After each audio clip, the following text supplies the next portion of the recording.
Shalom.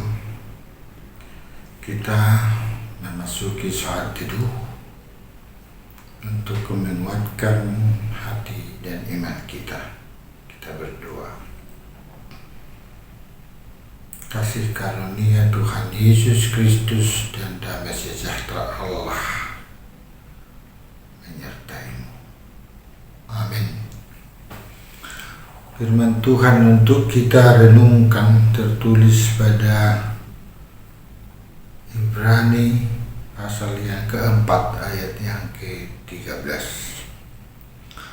Dan tidak ada suatu makhluk pun yang tersembunyi di hadapannya, sebab segala sesuatu telanjang dan terbuka di depan mata Dia, yang kepadanya kita harus memberikan pertanggungan jawab.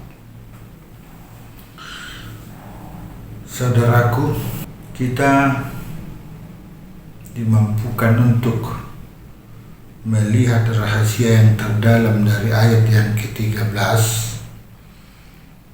diawali dengan ayat yang ke-12.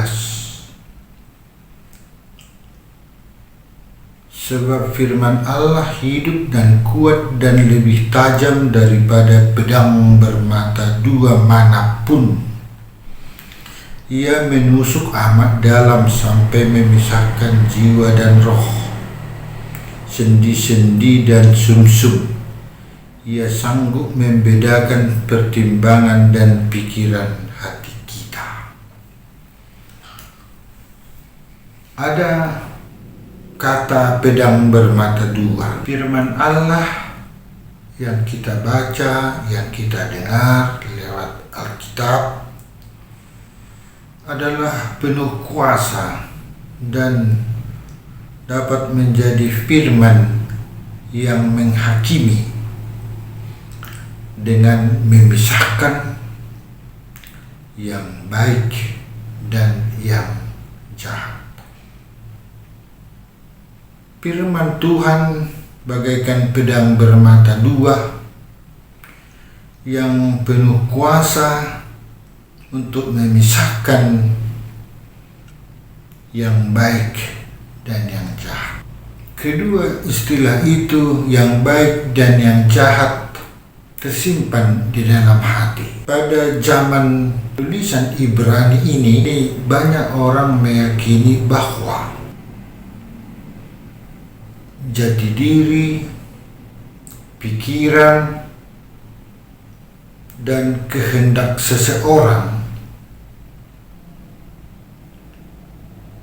berpusat pada hati. Sehingga renungan kita pada ayat yang ke-13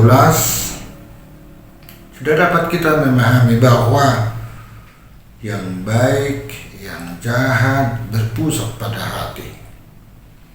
Ayat yang ke-13 disebutkan, dan tidak ada suatu makhluk pun yang tersembunyi di hadapannya. Karena ayat 12 berkata, firman Tuhan itu bagaikan pedang bermata dua yang penuh kuasa, yang sampai menerobos ke hati seseorang, ke hati manusia itu sendiri, sehingga tidak ada yang tersembunyi darinya. Karena firman Tuhan itu sanggup menusuk pikiran sampai ke relung hati kita yang paling dalam. Maka ayat 13 berkata, tidak ada suatu makhluk pun yang tersembunyi di hadapannya. Karena firman Tuhan itu sanggup menusuk ke pikiran, menusuk ke relung hati,